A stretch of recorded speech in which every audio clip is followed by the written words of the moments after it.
What's up, friends and family? Welcome back to another episode of the Highly Emotional Podcast. If you're looking for light, you're looking for love, you're searching for God, you just chasing spirituality, then this podcast is for you.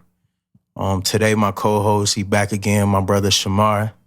Let's get it. Welcome back to the podcast, man. One thing I want to say is, like, everybody who tuned in to the Reels on Instagram, we didn't hit almost 7 million views off the Reels. That shit is crazy. And without my bro, we would not be doing those things. And without you guys supporting us and tuning into the things and the questions that we're asking and talking about, it would not be possible without you. So thank you. We appreciate that. And thank you for being here and being a part of this journey with us. Welcome to the School of Finesse. This is episode 8 of the Finesse Ain't Free podcast. Thank you for tuning in. Thank you for class today. The only thing you need in class today is your 2 ears, open mind, and time to catch this lesson. So, with this, our channel, and what we do here is we change the negative connotations of words so we can open up your perception and the way you think about things. So please keep that in mind as we go through today's episode. The first thing I wanted to talk about is, you wanna walk them into it? You introduce it on God. All right, so look. So the definition, for the word of the day is cult, right? A cult is a system or religious, let me get it right. A system of religious veneration and devotion directed toward a particular figure or object. Or it's also another definition, a misplaced or excessive admiration for a particular person or thing. So when you hear cult, what do you think of? What is the first idea that pops into your head? What is the first image that pops into your head? How many times have you watched a movie about a cult? How many times have you seen a TV show that's cult oriented? I don't even want to these are all great questions. I don't even want to interrupt you, but on some real shit, you have to ask yourself this: how many of y'all are a part of cults that you didn't realize that was a cult? If you got a favorite artist, you got a favorite sports team, you attend a church or anything like that, you're a part of a cult. When you attend these places or these events, you're a part of a ritual. With that being said, we starting a cult. And welcome to the cult. You know what I'm saying? The cult for the folks. And with that being said, the reason why I'm using that word, we can easily use words that make people feel comfortable. We can say community, movement, right, fan base, community, family, friends. We can use all that shit, but I'm going to be honest with you. We're starting a cult. And this cult represents following your spirit, following your intuition, not idolizing any of us, but using us as tools to open up to the language and the conversation that the God or God is within yourself. If you want to idolize anything, then idolize the God within you. That's what we represent. That's what this whole movement, cult, following, community, that's what we mean. And we are going to teach you guys different rituals that we do because, believe it or not, when you put on that jersey on Sunday for your sports team, and if you feel like, if you don't wear it, your sports team is not gonna get a dub, that's a ritual. When you go to all these different places and participate, like let's say they had the Donda listening experience in Atlanta. Yeah. When you seen Kanye wearing red, that was a ritual. When you see all these people wearing black at their shows and performances, that is a ritual. When you attend church on Sunday and your preacher is wearing red, or this event, y'all wearing all white, these are all rituals. You may not understand that or perceive it as a ritual, but that's what it is. The sad thing is that when we hear this terminology and we hear these words, we instantly think about television, what has been taught to us. To be completely honest with you, and I'm happy that we're touching on a spiritual essence, spiritual conversation this time, is that a lot of these things have been taught that are bad, right? Like voodoo, witchcraft, all these different things, these ideologies are looked at as bad. But to be completely honest, anything that you do in this world can be used for good or bad. Facts. So that's why, like, I know for a lot of you guys, for the first 3-4 minutes, you're just like, what? Eyes wide open, mouths undropped. And we understand. But the challenge right now is you need to think about anytime you hear something or you hear a word, or like, for example, the word cult, that's why I asked those previous questions. What movie have you seen? What TV show? What do you associate the word with? When you associate with something negative, then you think automatically that is negative. But the definition doesn't say anything besides a misplaced, or you can put something in a misplaced position. So that experience where you think of a cult where they're sacrificing babies, where they're sacrificing people, goats, animals, all types of things. And they have these rituals where they're all dressed up. It's blood being put on each other and they're drinking, like movies, the things you're thinking about. So the first thing you think about is something negative. That's a misplaced thought because that's the only thing that you know of. So you're reinforcing the word cult with negative thoughts. So like you said, we could have said family, we could have said community, we could have said anything, and it would have sounded so much easier and lighter for your ears. But what we're challenging everyone is to not just accept what we're being taught or told. You have to know what's actually true. And for example, I'm a fact on fact guy. So if it's a fact, you can't really argue that. So if 2 + 2 is 4 and through the entire history is that, you just have to go along those baselines. Now, if someone sits here and tries to change the perception and say 2 + 2 doesn't really equal 4 and they actually have a meaning behind it, then you got to challenge that person and be like, and then your thought, it'll invoke thought into you and you'll think more into it. So I know that was a lot for the first few minutes, but again, just follow, because take the negative connotation out, look up what the definition is, look up what a cult is, and it's like he said, bro, it's about God. Like we're not the people, we're not your saviors, we're not the people who you're supposed to just be like, oh, there are guys, they're the person that we want to follow, we want to do things like them. No, we're just here to change your thought process, open your mind up, because it's more to it than what you think it is. So yeah, I mean, hey man, just get ready for the ride on this one. Nah, I was gonna say so many things that you said. One, y'all have to realize, and we as, like, I always emphasize y'all I'm still a part of that, is that we have to realize anything can be used in a negative light. Them sacrificing babies and shit, like, that's the dark side of shit. If you really think about it, you look at the Catholic Church, you look at Christianity, you look at Muslims, there's always extremists. There's always people who are going to do something bad for the sake of them thinking or saying that it was good. With that being said, anything can be used in a negative way. But what we're representing is that this is all through you. If you are walking with God, then you're a part of this cult. You don't need to sacrifice nobody. You don't need to worship us and kiss our feet or no weird shit like that.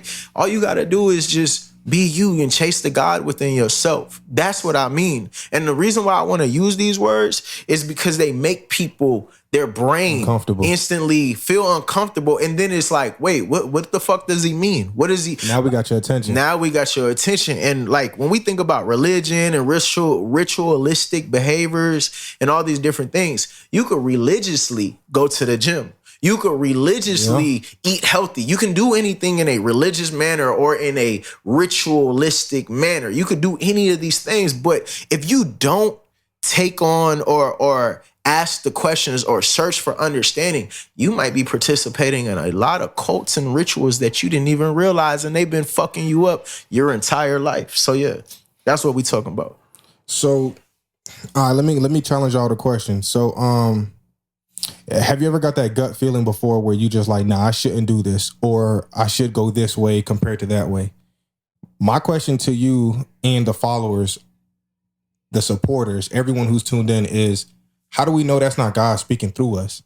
Like, how do we know that that's not his spirit? Because, like, again, if our body is borrowed and all these things and we are a vessel of the higher being, then how do you know that when that gut feeling is telling you, like, we all have that intuition. That's the words you guys like to use. Facts. So if we have intuition, why don't we listen to that real deep down? And how do we know what that is? Or how do we know that's not God speaking through us and telling us which direction we should go? I mean, it's mind, body, and spirit. So he had to communicate through one of these ways. See what I'm saying? So how do you know? How would you know when to listen? So I was going to actually say, based upon the things that I done researched and different people that I done tuned to.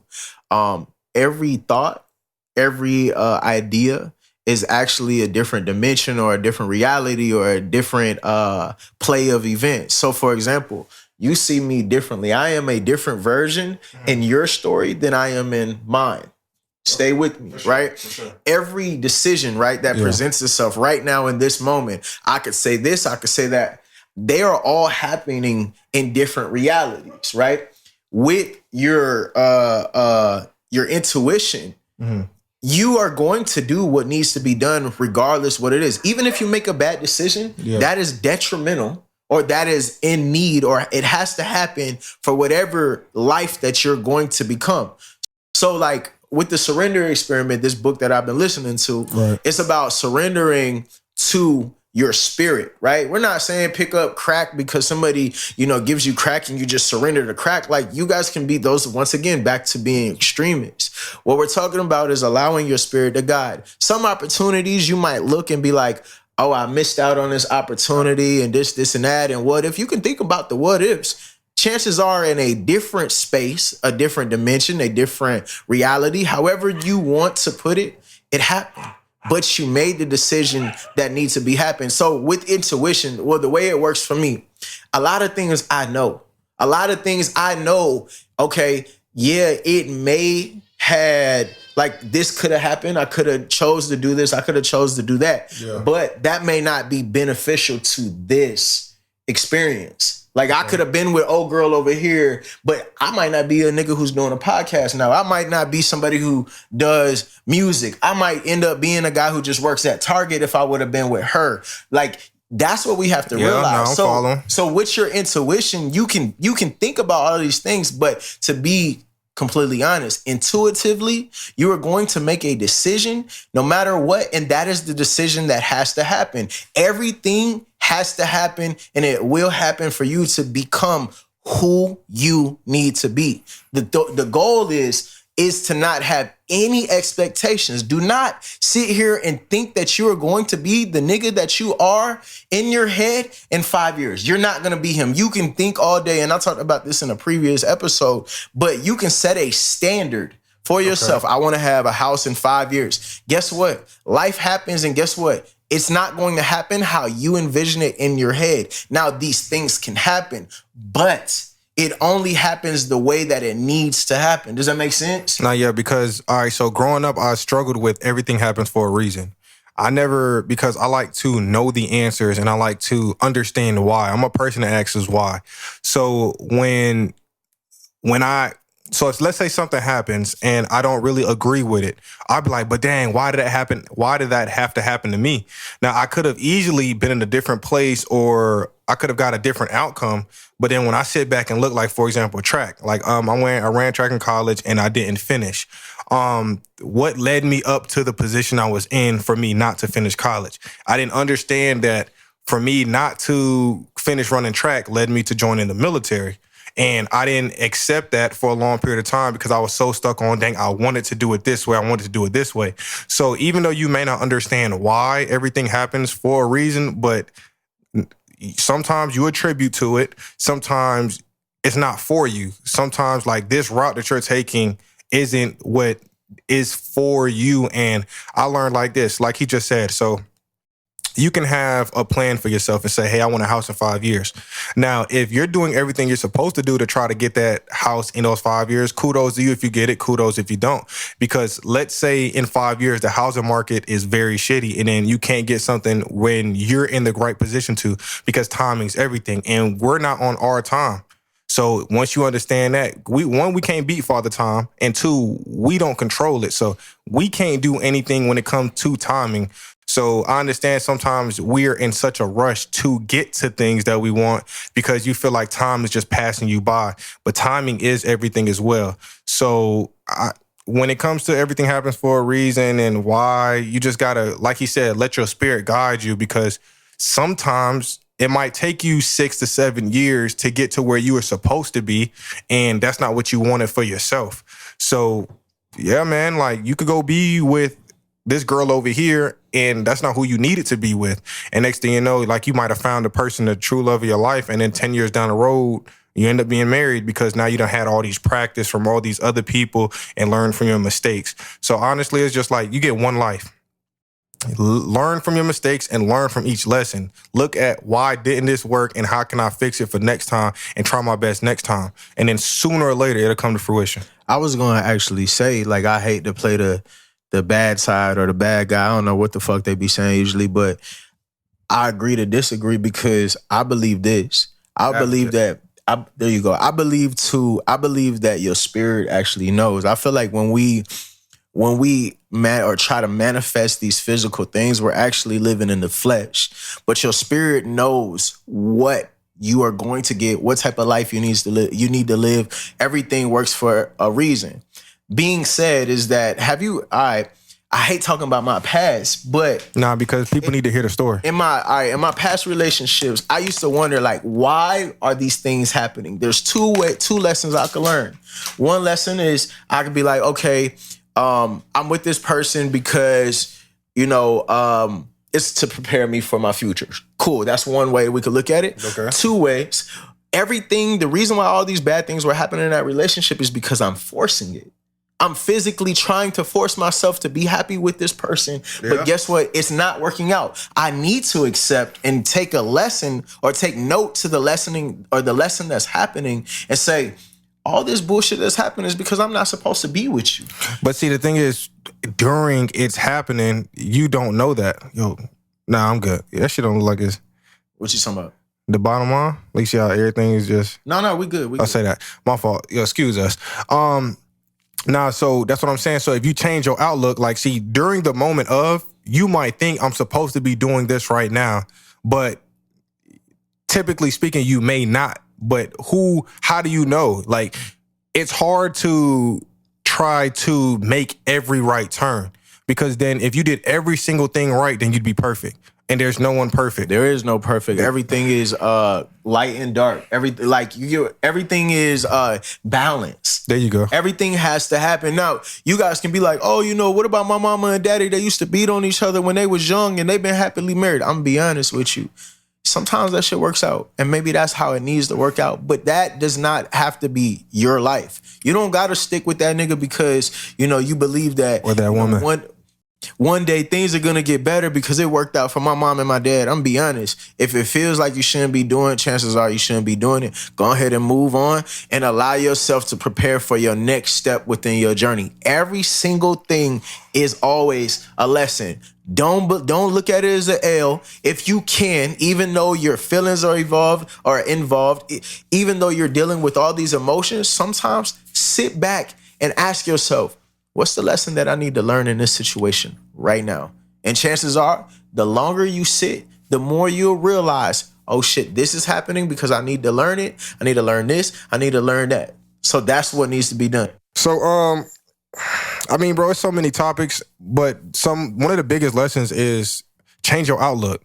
Change your outlook on how you perceive things. If you go into a situation with a good mindset and a positive outlook, then good things will happen and you won't be negatively affected by your mishaps or the misfortunes that may arise.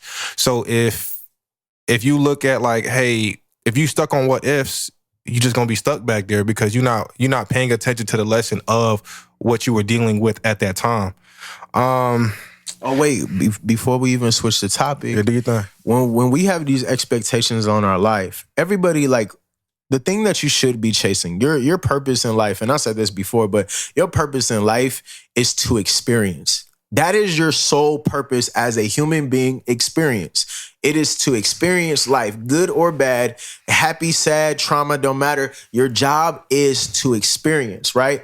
When you add all these images, when I say you take on, I feel sad, I'm fat, all these different things, you are instantly stopping yourself from being happy. That is the issue. All these constructs, all these ideologies, all these titles, all these things that we're putting on us. And remember that all words are fucking spells. That's why it's called spelling. Everything that you say is magic itself. So when you start saying all this stuff about yourself, that's the type of mindset that you're creating and reality that you're creating for your flesh. Once you stop doing that and just allow yourself to be happy through everything, you will enjoy your experience of life. If you a nigga who work in that Waffle House, if you learn how to stop thinking about the what ifs and all the possibilities, you might start enjoying what you're doing. You might enjoy everything that you're experiencing, and then you can truly be happy. You can enjoy your life. So he's really talking about the word content. Once you're content with the things you have and yourself as your person, then you'll be able to You'll feel fulfilled. You'll have fulfillment, because the same person that's at Waffle House working, they may not have any. They might be okay, bro. They might really enjoy their lives. Like, yo, bro, one day I was driving, and the dude at the McDonald's drive-thru said, "You driving my dream car?" I'm driving a Chrysler 300 right now. And I couldn't believe that was his dream car. He's like, "Bro, I've always wanted one." And I'm just like, "Bro, you up next. It's on the way." But exactly, like, look at what some people's goals are. And as long as you know what you want for yourself and not compare yourself to what other people have going on, or what you think your life should look like, or how big or how small it is, and you just know what you want for you, then, I mean, you're going to be happy at the end of the day, because it's your life, it's your experience. So what do you want to do with it? So I was going to say, when we talk about contentment, the way that you're using it, and back to what we say about words and stuff, a lot of people use contentment with complacency. Complacency means that you're okay doing this. Always strive for greater. Always continue to move forward in your life. Do not become complacent, because when you get complacent in life and say you've instantly accepted, I cannot move further, back to religion, back to practices, back to everything, we hit a place in our life. A lot of people go to a church and then they become complacent at that church. They don't seek more understanding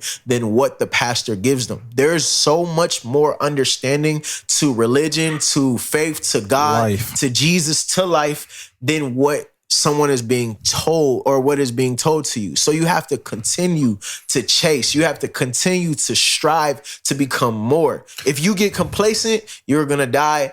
And you're going to feel like you did not live your life, because you only accepted what was being given to you or told to you. So, you know, the craziest thing, they say knowledge is the most powerful thing. So just take that for a second and think about it. It's not money. It's not being the strongest physically, but knowledge, learning, understanding, and knowing what something is, or knowing. So all of us, like, you might see, like, for example, bro, we don't have all the answers, but that doesn't mean we don't have a high place of acknowledgement or knowledge and understanding of certain things.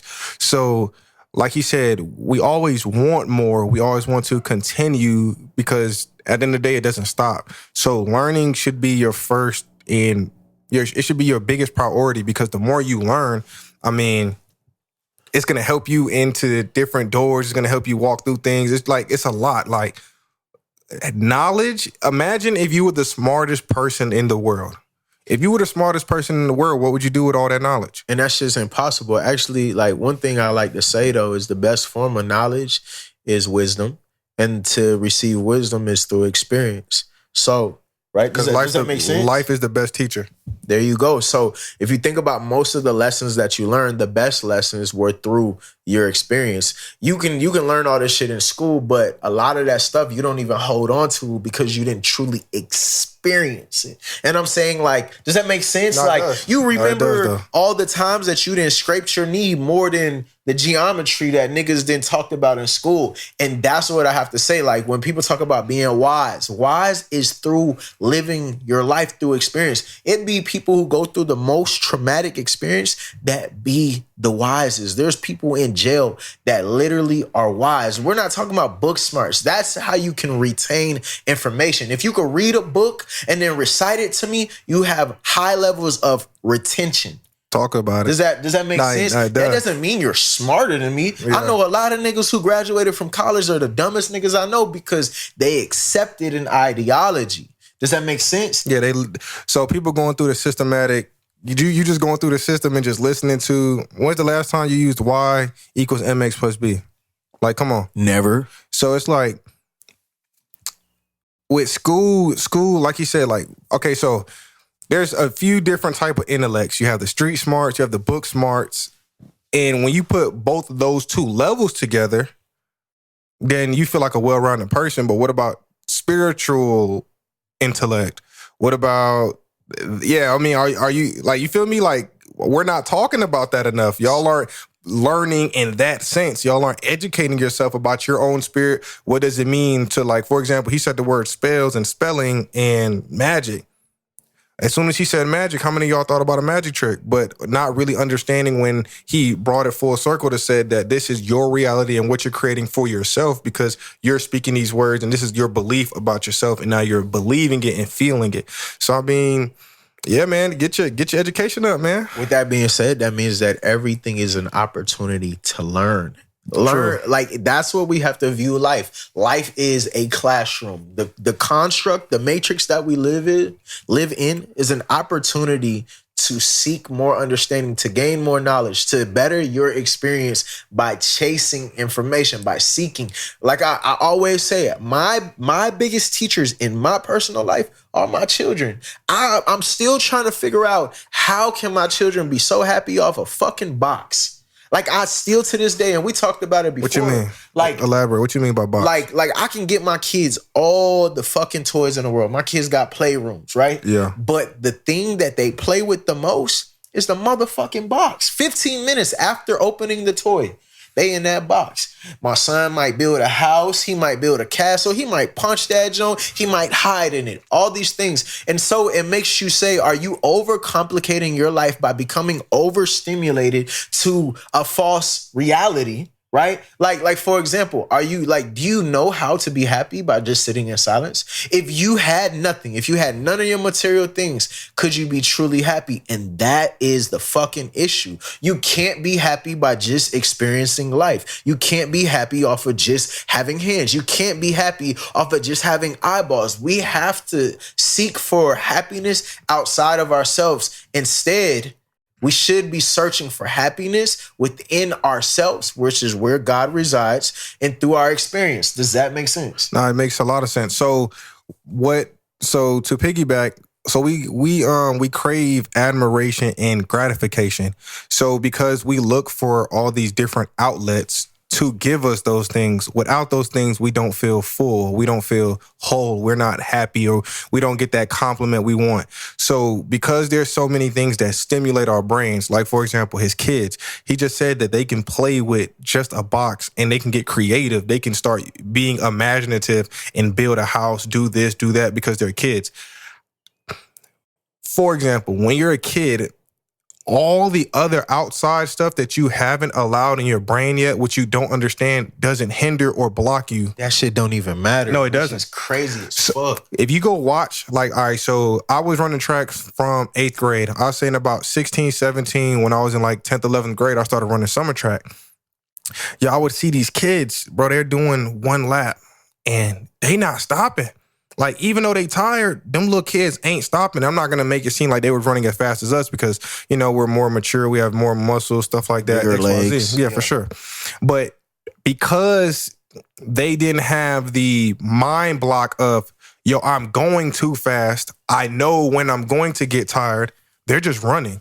And when you can just push the limits of your body without your mind slowing you down and just saying, let me just go for it, now you're tapping into a whole nother experiment. Yo, you're just tapping into that shit. Like, these kids are just going. Like, they're not thinking about how their body's gonna feel. And when it gets to that point, like, oh, I'm a little tired, they just continue to run, and they might run slower, but they not just giving up on themselves because they're not hearing, oh, they're not comparing. They're not saying, oh, I've done this before. Oh, I'm not worried about this time. This time is so fast and so far-fetched, because we know how to measure and compare things. When you measure and compare things, now you're like, for example, with my track scenario. You limit yourself. That's a fact. You limit yourself. I ain't mean to cut you off. Good help. But like, Appreciate when you think about it, right?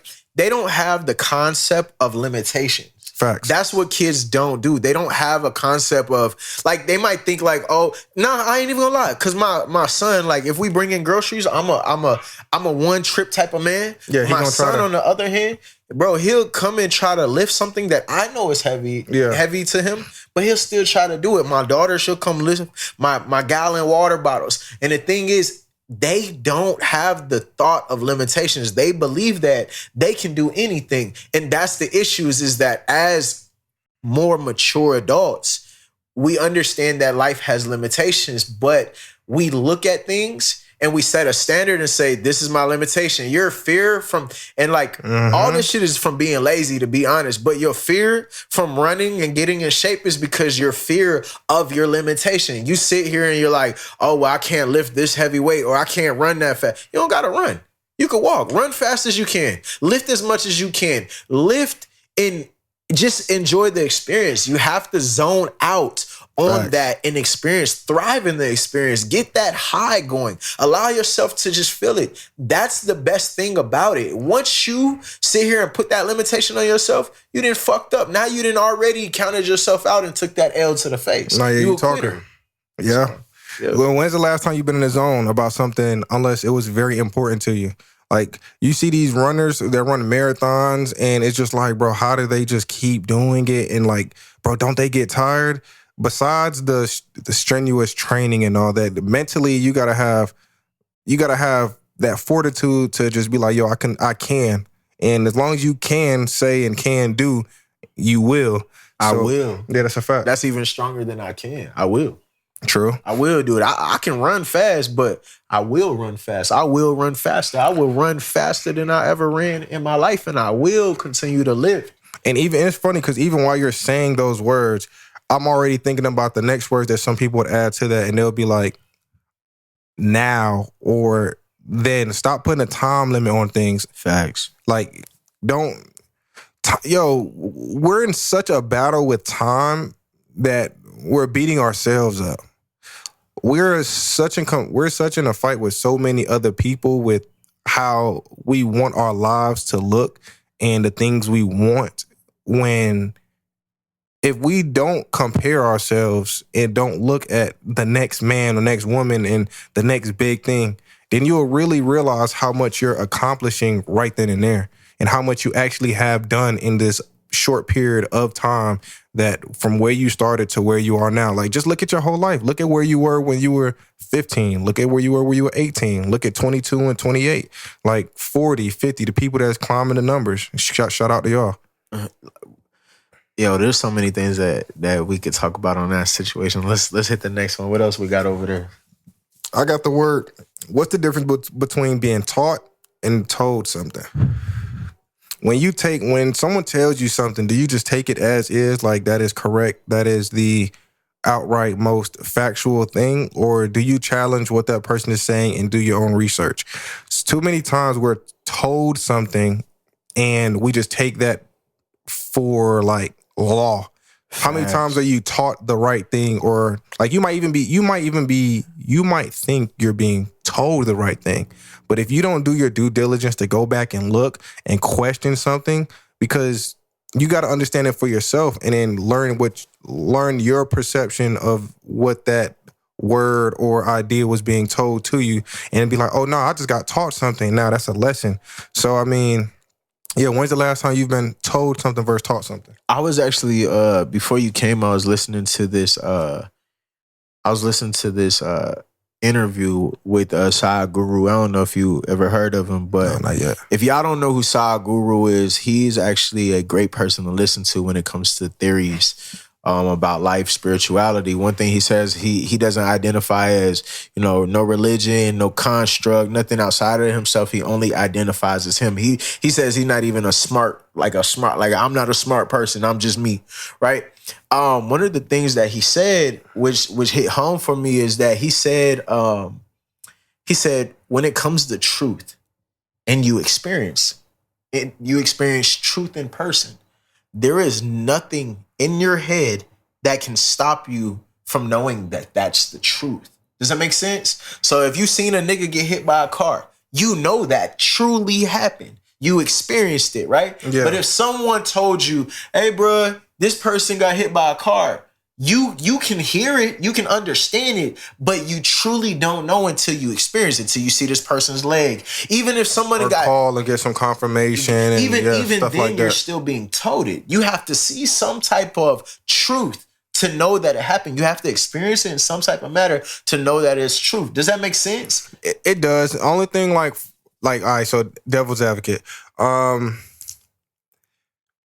So I will go with the hit by car example. So I agree like 90% of it and then a 10%. So it's like, so let's say someone gets hit by a car or someone tells me like, oh, so-and-so got hit by a car. Yeah, I'm going to be like, dang, that's crazy. So then I would want to find out like, dang, bro, are you okay? Stuff like that. Check on their well-being. But it's like, if I ask, then I can only go off what I'm being told. That's facts. So then the 10% of it for me is like, but what actually happened? The only people that's going to actually know if it occurred is the driver and the actual person. And any other witnesses, because they, like you said, experienced the actual truth. Okay. You see how I break it down? Because I was about to say, all right, before we break, but I was about to say, peep this. I lost hella people in my life, right? One of my best friends, he died. To this day, no matter how many fucking times people say he died this way, that way, I still cannot fathom it because I still say, how? You can tell me he got shot. You can say, I'm still trying to say, how? How? Because I did not experience. So therefore, even though I know he died, I still cannot truly accept it as the truth. In the back of my brain, even if there are facts to support it. I mean, the only way is by me experiencing, like, seeing it. I have to see. It's like my grandmother got cancer, right? Yeah. But I had to see her that she was experiencing cancer. You just telling me that shit, I can believe it, but I still cannot fathom it as the truth in my brain. In the back of my brain, I'm still gonna be like, how? Like, you're still gonna have that thought, like, how did this shit happen? Like, wait, how? Okay. How? Does that make sense? Like, somebody can have cancer right now. I can understand, They die. You could be like, wait, how the fuck how did that happen? Okay, so, yeah, so questioning how compared to being, did it occur is more, I can agree. Okay, there you go. Play on words. Yeah. So listen, let's see. Hey, follow me with this one. So I'm a store owner, and you come into my store and you take food or you rob the store for snacks, groceries, whatever the case is. I have a food store. You go back, you feed your family. As a business owner, I'm going to look at you and say, oh, no, that's a bad person. He just came in my store and stole. Lock him up. Now, from your perspective, you're going to be like, I needed this for my family. So, yeah, I might have done something bad, but I'm not a bad person. So, with that being said, I want to challenge y'all.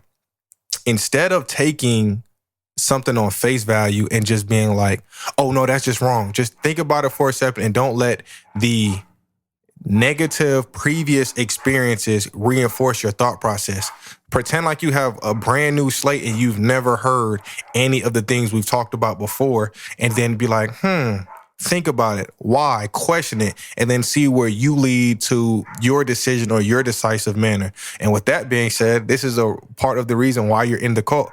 Because what is the cult for? The cult is for, like he said, bro, finding God within yourself and living a good life. Living your truth. Yeah, like, honestly, like, like he said, bro, you ain't got to come to no meetings. You ain't got to pay no subscribers fee. It's not behind a paywall. You ain't got to meet us, and we ain't got to, it's not none of that. It's just, you want to come spend that bread and, come shop with us for sure. Yeah, but nah, for real though, it's like, we ain't got no set guidelines, no set rules to this shit. Like, oh, you have to do it like this. You got to dress. You got to change your appearance. No, what you have to do is find God within yourself. And what is it like for you to walk in faith? What is it like for you to listen to his words, listen to his wants, and align yourself with the things that mean the most to you and not just saying it? I hate that word "his" because we instantly think of a man. But okay. Let me flip back to what you were saying though, because I like it, and y'all know I'm an extremist. I'm a make your brain ask a million questions. I have to say this: I truly believe there is no such thing as a bad or good human being. The reason why I'm saying this is because everything is based upon perspective. Let's go completely left. Hitler. Let's hit it right. Based upon what we've been told. With Hitler's life, he's a bad person because he killed a bunch of people. I can agree. Killing a lot of people is bad. Everything that he did, everything that I heard of, all the shit that we can say that is bad from my perspective. But y'all ready? How do I truly know that Hitler is a bad person? The question is this. When he was a child, was his mom raped by somebody of the type of people that he killed? It's Jews, right? Yeah, go ahead. All right. So question, was his mom raped by a Jewish man? Was his family killed by Jews? You have to ask these questions because the only reason why that we're saying these people are bad is because we don't know their perspectives. Their perspectives might be based upon the trauma that they experienced in their life. Like, I hate to say that because it makes people instantly write me off, but let's be honest. What is the perspective? Was Hitler, did he experience some type of trauma as a child? At that point, I can say this. No child born in this world is a bad human being. There's no way. A child is not. I can agree there. A child is a clean slate. Facts. There has to be something that happened throughout their life that traumatically affected them to make them be a certain type of way. So the question is this: Hitler as a child, was he a bad kid? When he was brought into this earth, was he bad? Was he a horrible human being? I don't believe it. There's no way that you can introduce me to a 6-month-year-old Hitler and could be like, yo, this is a motherfucking bad child. I've never seen a bad kid in my life. Fuck what y'all saying. Stop calling y'all kids bad because you're causing trauma in their life and then they're developing this identity of saying that they are a bad human being. Stop doing it. I can follow that part. Does that make sense? All right, so look. So okay. As a child, I can agree to your point that when kids are made or kids are had, that they're not bad kids. I'm not pro Hitler, by the way. I'm not pro nobody except for me. I got you. Look, right? So if we saw Hitler as a kid, Hitler maybe back then, we'll just say, let's say up to 3-4 years old, we're gonna see Adolf Hitler or whatever, and he's not gonna have, he wouldn't have done the things he did as an adult. Now, the only problem with, I feel like what you were saying was like, so because, hypothetically speaking, because we don't know if any of this is true. This is just the scenario. They never said nothing about Hitler's childhood. If y'all know about Hitler's childhood, go ahead and send it to me. I'd love to gain the knowledge. Go ahead. Anytime on this platform, if there's anything you feel like educating us on, we would like to have that conversation. But if you're just going to spew just hateful comments and just negative things, then it's just going to fall by the wayside. Fuck yeah. But listen, so my thing was this. Hypothetically speaking, let's say somebody from the Jewish community or somebody did something to his family and then he did, or that experience caused him to act the way he did. I'm going to kill him off. My thing would be this. The means don't, what happened don't justify your actions. It doesn't, but if you think about it, it brings on the idea. All right, so let's think about it like this. My next door neighbors, right? They look at my family and says, or the dad, let's say the dad, he looks at my family and he says, I'm going to kill them, right? And he comes over and I kill him first. His son is going to be like, they killed my dad, and so he's going to come over. The best way to get rid of that whole scenario so I don't have to worry about their next person up to come kill me is to do what?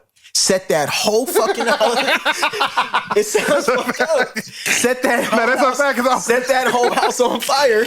Set that whole house on fire. And they're gonna kill us for this. And get rid of them all. Like, that's the issue with the world. This man said no loose ends. I'm crying. It's fucked up. But think about it. Like, you can say that his family could be like, I'm fucked up. Yeah. Right? They can say that I'm fucked up, but that's based upon their perspective. They didn't know that their dad came over and tried to kill me. They don't, like, that's the thing. That's the issue about war, is that we don't probe. We instantly take a claim. Whoever did the worst job, they're instantly the villain. And that's why I don't pick sides or politics, because I don't know their perspective. I just don't. So, okay, cool. I'm glad you said one word and then you said war. So that's my thing. When Hitler was around, he was involved in what you just said, politics and war. So when there's a war, you have one side versus another side. And there's no winners in war. Honestly, there's no one good in war because we're both doing bad. And People even though we might feel like we're doing it for the right reason. Y'all might feel like y'all are doing it for the right reasons, or the other side is doing it for the right reasons. Then we're honestly just still both wrong because of our actions. We're both doing wrong things, whether we're killing, harming, misinformation, propaganda, all those things, right? So that's why with your Hitler take, I was just like, I wasn't really sure, because for me, Hitler as a kid, when you said that, yes, I can agree that as a kid, he was not a bad person, stuff like that. Like, let's say things happen to him and it skewed how he grew up and stuff like that. Cool. But for me, at the end of the day, he's still a bad person, or he ended up, all right, cool. He ended up being a bad person because of what he ended up doing. Because something happened to you, you choose how you respond and react to something. So you don't have to go the extreme route or even the negative route. Now, if someone comes to your crib and someone tries to harm you and you defend yourself, cool. That's all right. Just because now the son feels like you are a terrible person and he wants to kill you because you hurt his father. That's how wars happen. True. It's tit for tat. True. But it would be, but see, that's the problem.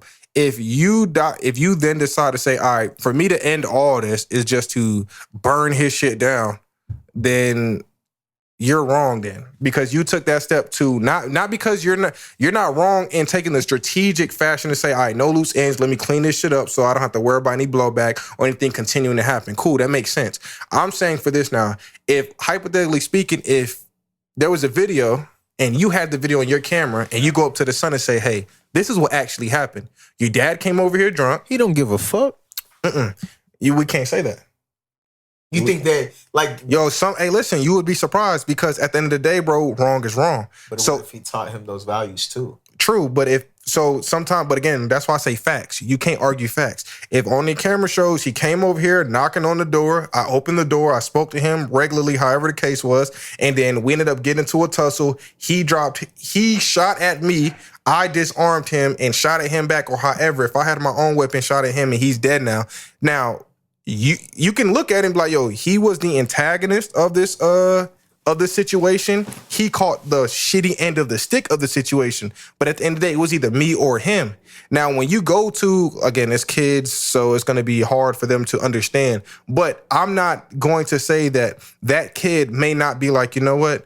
Dang, my daddy was tripping. If he didn't go over there and do that, this wouldn't have happened. So I don't have to go take negative actions myself to go sit here and get back. Because like you said, it just ended up being a continuous war. But see, like, when we think about all these things, we have to break down so many scenarios, because this transfers to religion, this transfers to gangs, this transfers to black people, white people, so on and so forth, police, all these different things, right? So when we think about it, yeah, we can say, like, yeah, it's always great to, like, you know, do the big man thing and walk away. Like, I promote that, right? But at the same time, extreme situations call for extreme measures, right? True. Okay. You rape one of my kids. I'm sorry.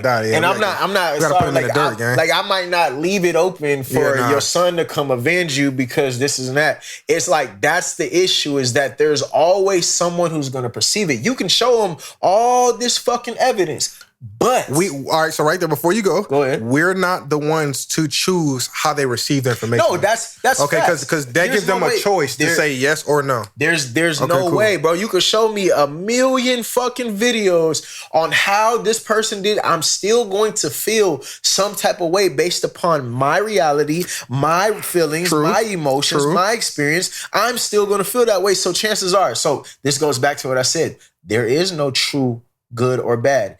Back to the original conversation. One, or back to, let me flip it. Let me ask you something to challenge your brain. If you were the only human being on earth, I don't know if I asked you this question. If you're the only human being on earth, no one was here before you or after you, would good and bad exist? Good and bad wouldn't exist, because It would just be me, and there's nothing to compare me to. So perception. So there is nothing. There's no way to categorize it. So now no one can say, "Oh, you did this to me and it's bad," or "You did this and I disagree with it, it's bad." Most of the time, it's just like politics. We go back to politics. Everybody said Donald Trump was bad based upon how it was perceived. But for the economy, which one was better? To each his own. I'm saying, because some people agree, some people disagree, but that's the perception of the world. We have to go through duality. We have to go through light and dark and good and bad, and we have to realize that they both have to coexist. They have to co-parent within this world. Good things have to happen so that bad things can happen, and bad things have to happen so that good things can happen. If you disagree, so be it. But we cannot live in a world that is completely perfect. It will not work, because if life was perfect, you would not understand what it meant for things to be good and for things to be bad. For example, if everyone was rich, no one would understand what it meant to be rich. It wouldn't be a prized possession. Yeah, because we all be on the same baseline. Life and death, same concept. Death has to exist because life has to be something you can perceive. Does that make sense? Yeah, because life, you got to understand the value of life, because if everyone could just stay alive forever in a day, then, it just be like, all right, cool. But it wouldn't be no loss, so we wouldn't understand how important it is. Societal norms is what creates these statures, what creates this type of development or this understanding. We can say, right? We can say it's wrong to have sex with a child. We can say all these things. Morally. Which it is. That is very wrong. But even like I said, these are all based upon our morals, our human being morals. But in the animal plane, they don't give a fuck. My dog will hump a fucking squirrel if he can. Yeah. That, you get what I'm saying? They don't care, but this is based upon our perception, our moral belief systems. You get what I'm saying? And this was developed by other human beings in other worlds. And it was taught down like folklore. It was okay. Niggas used to, hey, grab my daughter. She 12 years old. She's your new wife. When she turns 16, or some niggas just fuck her the same day. Barbaric times. Yeah. They just do it. So it's crazy that you said barbaric, because my mans was telling me about, bro, back in the day, the cavemen used to just rape women. It was just because they were just so animalistic. They didn't have that thought process. They weren't thinking with intellect. They just was like, oh, me want nut. That's crazy. Check your Bible. In your Bible, it says that if you find a woman, you could do your thing with her. You feel me? And it said, where does it say that at? Bring your spoils back to me. I don't know the exact quote. Look it up. It's in there. You could take over a village, kill the men, rape their women, make them your wife, and then just bring the spoils back to me. These are hella conversations that we could have. It exists. It's there. I can't give you. I'm not a Bible nigga. I don't give a fuck about that shit. I've seen it enough times to where I know it exists. Yeah. Y'all can go do the research. It's on y'all to challenge yourself. Once I even seen that something like that exists, I tuned out. Once I seen that it said slaves obey your master, I instantly said, I can't fuck with this shit. That's me personally. If something says something like that, I can't be a part of it, because someone could be like, oh, no, it's new times and this and that. No, for me, good is good and bad is bad, and it's based upon just living life out of love. For me, that doesn't have to be your fucking narrative. In my opinion. So yeah. I agree that we should live our lives with love and, want good for one another and treat people how you want to be treated. So, yeah, man, listen, thank y'all for tuning in to the School of Finesse. Thank you for joining class today. Thank you for, if you wrote down, if you researched. Thank you for the first time viewers, the last time viewers. Thank you to everyone who supports the page. Welcome to the Cult for the Folks, because, yeah, man, we here and we're not going anywhere anytime soon. Man, if y'all fucked with this episode, I love using these type of words because they emit emotion, right? Facts. So if you guys fuck with the podcast, y'all like the conversation that we had, if it challenged your brain, if it inspired you to search for more, do more research, even find the God within yourself, make sure you like, you subscribe, you share with your friends. Until next time, peace, love, and light. Big Swim. Let's do it. I'm on the way. I'm on the way. My vibration got too damn high, I got stuck in the clouds.